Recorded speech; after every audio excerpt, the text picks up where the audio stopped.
Hey guys, Kemel's back from Beard Profile. Today I'll be showing you how I dye my beard.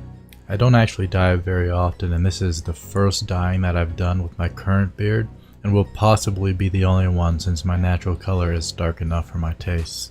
In this video we'll be using Just for Men, which is the dye I'd recommend most. The one specifically made to be used for facial hair, whereas Bigen, you see here on the screen, is for head hair. It can be used for the beard, and I've used it several times last year, but Bigen does have a beard line that they sell. From what I've seen, many barbershops simply use the one we have here on the screen. You'll need to decide the best color for your own hair, which is usually about one shade darker than your natural color. Even if you choose a dye that's the same shade, it can be fairly prominent when applied, since not all of our hair on our faces is the exact same color. Dyeing will make the hair more uniformly one color, making the overall appearance a little fuller.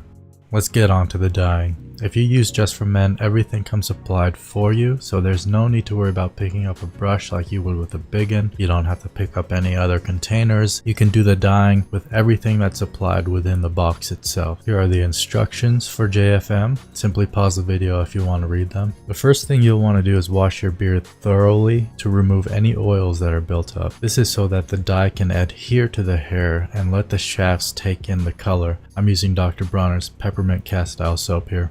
One thing of note is that you may want to wash your beard about an hour prior to dyeing, as you'll need it to be bone dry. If not, you can use a blow dryer as I'm doing here. It'll speed things up quite a bit.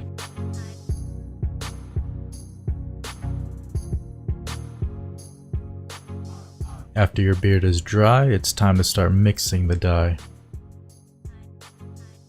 Using both tubes that come in the box, squeeze some out on either side of the plastic tray. There's a line indicator in the middle to help. If your beard is larger than mine, you'll want to use more than what I'm using here. This actually turned out to be about the perfect amount for me. Just mix it with the back of the brush that comes in the box and wipe off the excess from the handle with some toilet paper. I recommend you wear the supply gloves that come in the box, but I must have thrown them out at some point.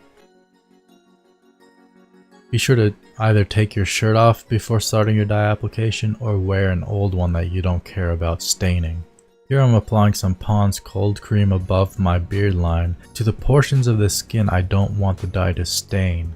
I recommend using petroleum jelly. A popular brand is called Vaseline. I couldn't find mine at the moment, but Pond's contains petrolatum and mineral oil and will do the trick. Also, one thing to note is that if you like to have crisp, lined up cheeks, you'll want to have that done earlier in the day if it's needed. That will make it much easier to apply the dye in a crisp line. Now we just take the brush and start applying the dye from top to bottom.